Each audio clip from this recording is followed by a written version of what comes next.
Okay, so imagine the scene, right? Arrowhead Stadium. You hear the roar. Chiefs just got a shutout victory. It's echoing, but the luxury suites closed off. Yeah, the vibe is electric, but also kind of tense. Exactly. And all the pro cameras, they're told, look away, but she's there, Right. tucked away in a private box. And her outfit, it's subtle, but very calculated, like a red top, black skirt. But then you catch it. The ring. The flash of this huge new diamond on her hand. Yeah, this wasn't some big Hollywood splash. It felt more like a quiet power move, sending a message. Mm-hmm. Low-key arrival, high wattage message. Got it. And just like that, Hollywood's got a new obsession, hiding right there in plain sight. Welcome to Starscope Report. Hey, everyone. Today we're doing a deep dive into, well, probably the most analyzed couple on the planet right now, Taylor Swift and Travis Kelce. Yep. Our mission really is to unpack the Hollywood drama, the music industry stuff, and maybe the strategic moves shaping their very public lives. Yeah, our sources kick things off with that headline, Taylor Swift cheers on fiancé Travis Kelce. Yeah.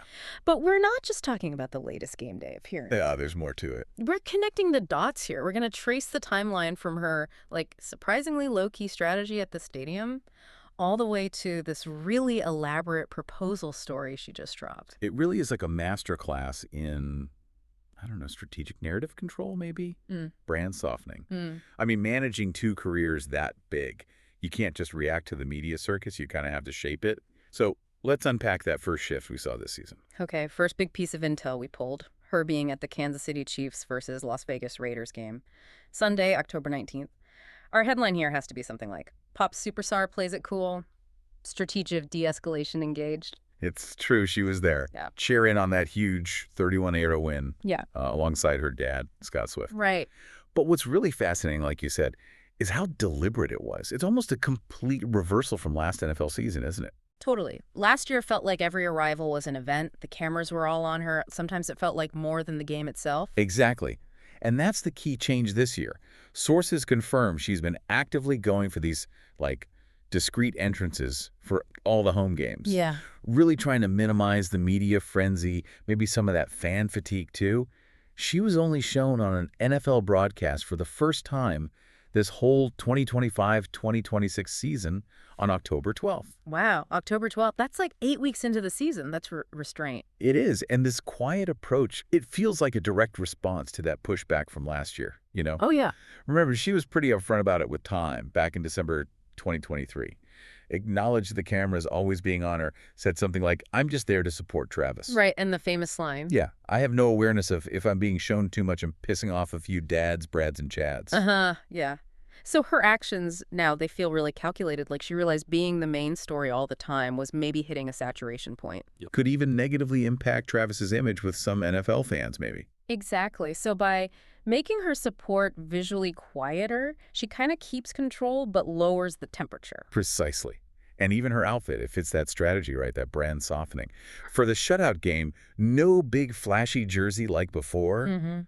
Instead, it was that, classy red top, black miniskirt. Still supportive, still cheese colors, but it says... I'm here as his partner, not the main event. Exactly. Chic, subtle.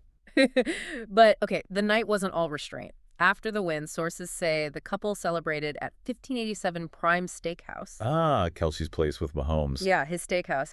And she was rocking that subtle look, but the accessory everyone noticed was definitely the ring. Right. And that creates this perfect contrast, doesn't it? You've got the controlled discretion during the game, followed by the, undeniable commitment, bling at the private celebration afterwards. Keeps people interested without hijacking the game itself.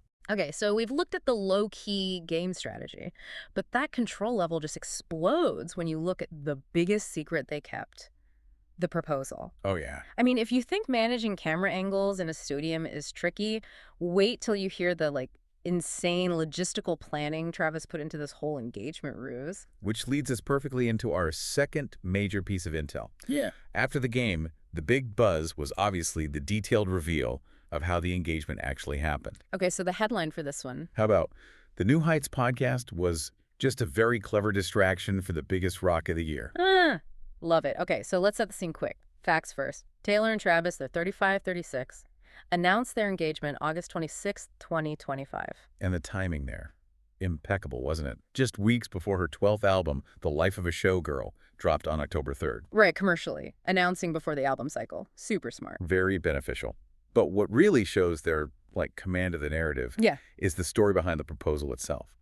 She just clarified it happened right after they recorded her first time on the New Heights podcast. That detail is just wild. She explained on her press tour that Travis used the podcast recording as this elaborate ruse. A ruse. Yeah.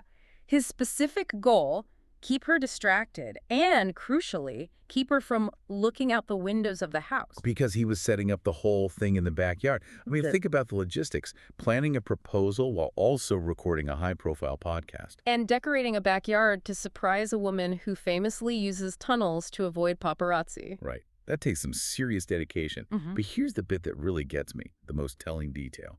Yeah. He was nervous. Okay, this is where it gets really interesting structurally.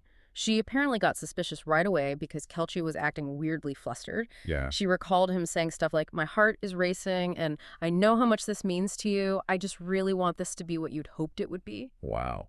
And this is a guy who plays cool under immense global pressure every single Sunday. Exactly. She literally said, I've never seen this dude nervous, ever. He's professionally not a nervous person. So the fact that proposing could rattle him,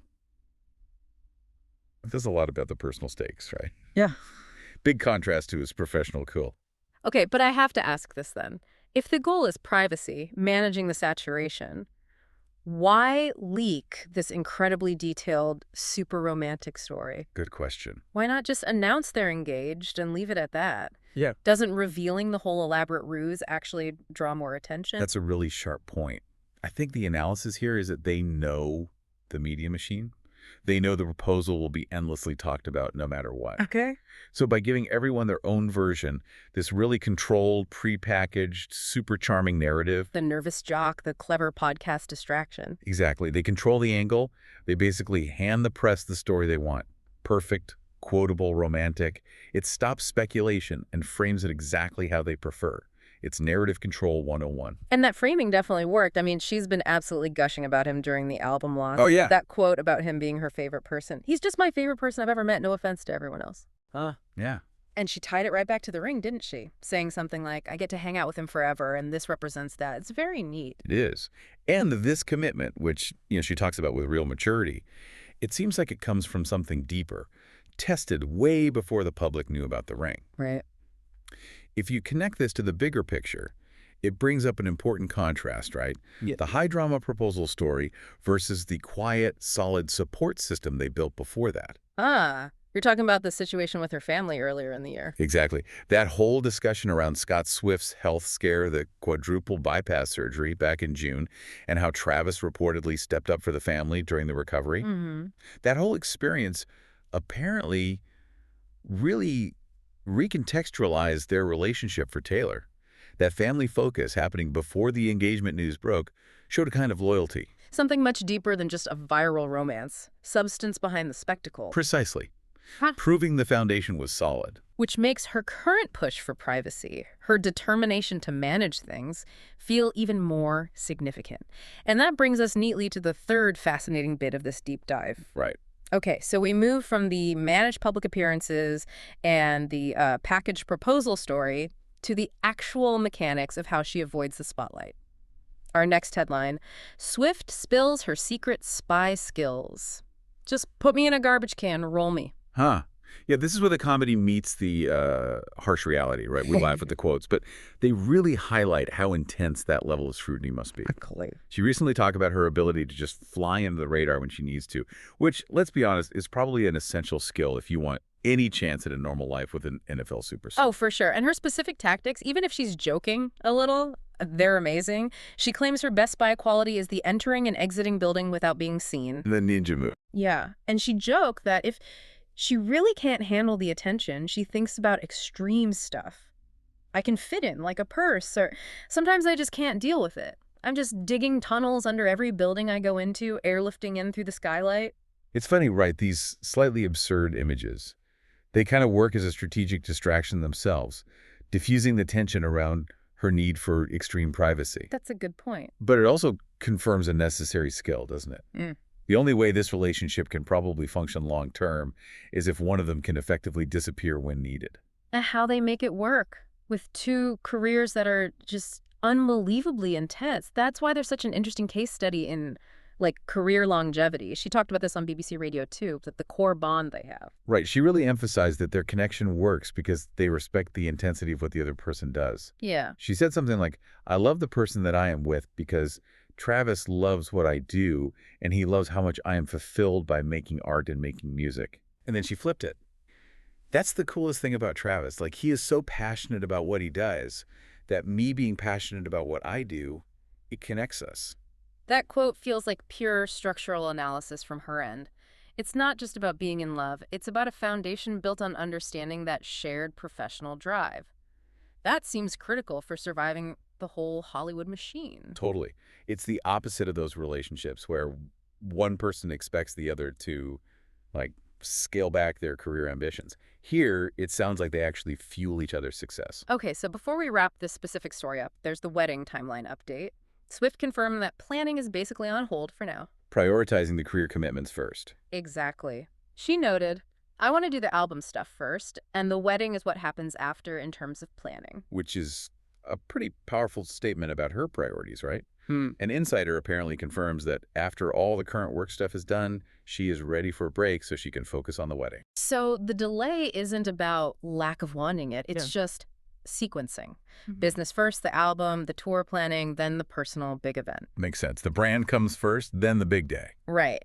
So if you want to keep up with all these Hollywood twists and turns from, strategic game day moves to these masterfully controlled engagements, definitely make sure you're subscribed. Yeah, because what we've seen throughout this whole deep dive is that this couple, they aren't just like surviving the spotlight. They seem to be actively trying to control it. Totally. Using humor, using strategic stories, whether it's joking about spy skills to avoid cameras, or planning a proposal that conveniently doubles as podcast content. Yeah. They're really trying to write their own story. So the final provocative thought we want to leave you with is this.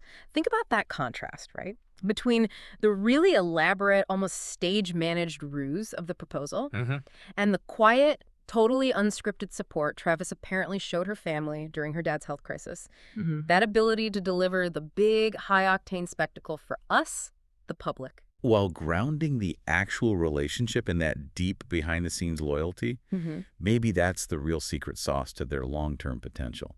Something to think about. You've been listening to Starscope Report, where we uncover the stories shaping Hollywood, music, and pop culture. Thanks for tuning in, and don't forget to subscribe for more stories that keep the stars shining.